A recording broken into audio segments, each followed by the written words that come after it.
holding our life. Kabalo ka mo nga ang resurrection, hindi lang siya doctrine. It is everything sa tumulong. Kita natin kung kina kung ano matabo kung wala na resurrect si Christ.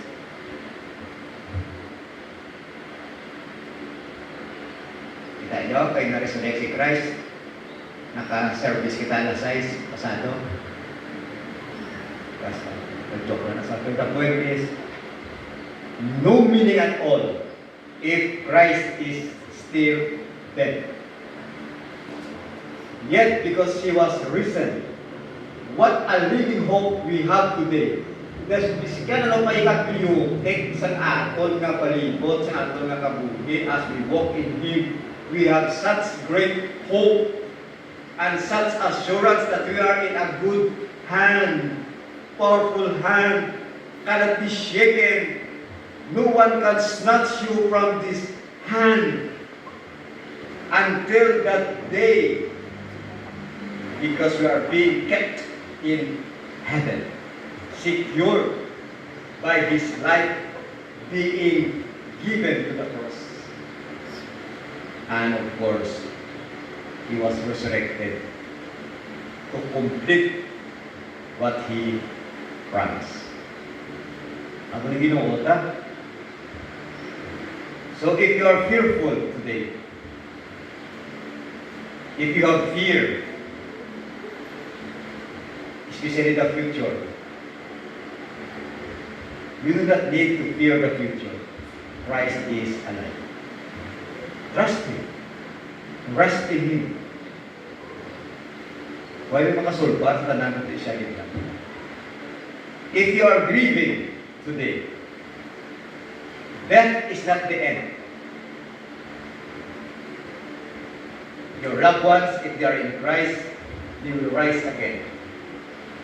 If you are in Christ, kaya maabot kung tabong kita sa Ginoo, we will rise again. Amon siyang grabe ang assurance yan. Hindi tayo mag-struggle nga maduga. Hindi tayo mapatay nga lang, himuot, hindi tayo patay. Hindi tayo masaga focus lang mapatay dito yan. Of course, let us make our life as in be responsible, make it healthy, and whatever things nga steward kita sa aton, man of course nga lawas or sa aton nga kabuhi. We should be a good steward. Pero hindi kita yung magbangkol nga as in daw masilik, hindi, no, tayo sa tawag pa si Ginoo. Kapag tawag na si Ginoo, because we are secure na muna ito nakasilika, oh death, where is your sting? Where is your sting? Oh death, yes, may sting ang death, pero umalagi lang. Pero look at what awaits in us or for us after death. Iting lang, iskiliputan si Lord ko. Huwag nakabalong sila muna sa ato. Kung paano kita patay. Yan na si Ginoo eh. Pero, insecure kita. That we can face that with such great hope and courage, knowing that we are in God's mighty and of course alive.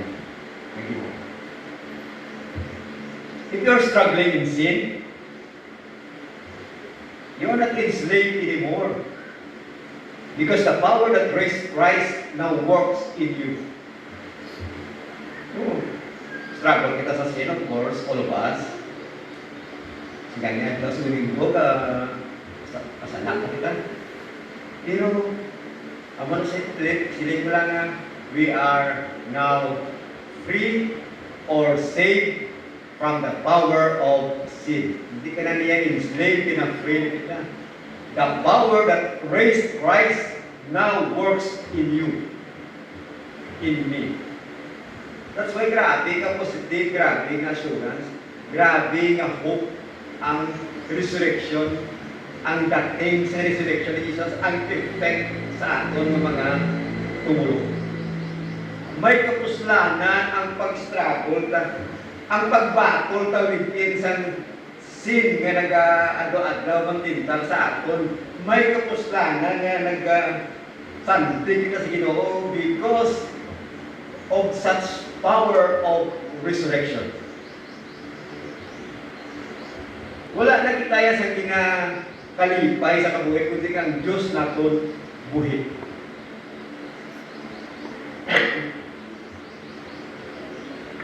Kung bigyan ka sa kabutang, kag ina kabutang, piti, duga lang alam ka ng bigyan. Excuse me, or patay siya. Binigyan ka sa isa kang pet or isa ka sampat. How can you sell it? Patay siya. But praise God. Christ is alive. So if Christ is not raised, everything is lost. But Christ is raised, everything is secure. So ibalik kong yapon ng bangkot. Are you in Christ? Or are you united to the risen Christ? So come to Christ. Rest in Him. Trust in the one who died for sinners, rose in, reigns forever. Because one day the trumpet will sound, the dead will be raised. Kung patayin kita sa during that time, ang we will all be raised. And those who are in Christ will glory. In a twinkling of an eye, we will be renewed. Because in Christ, we are dead in Him. And in His resurrection, we are also risen in Him.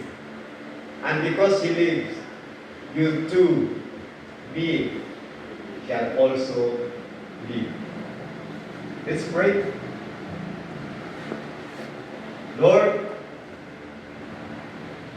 what a great assurance you have in us today. As we reflect your resurrection, no amount of words or a thank you word makatupo. Pero salamat, Ginoo, because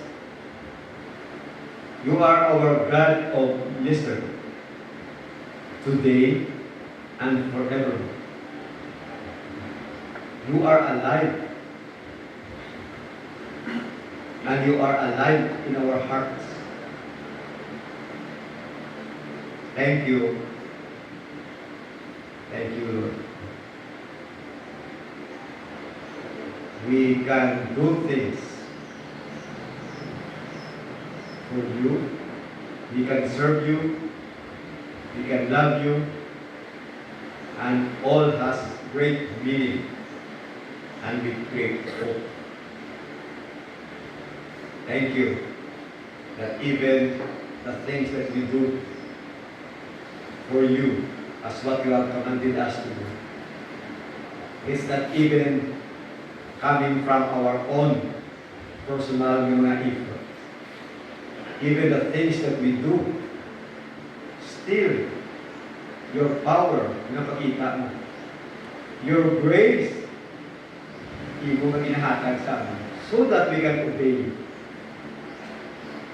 Lord, hindi na mo sarangan isipon ang mga butang nga Ibo hinimog sa amin. Your life, your shed blood, your suffering the cross, your death, your resurrection, and even today and in the future, you keep on working in our life, holding us, sanctifying us, teaching us, rebuking us, empowering us, awakening us, enlightening us. Thank you. In every second, we experience you. You are here in us, alive and powerfully doing things so that our life will give glory. Thank you. Thank you.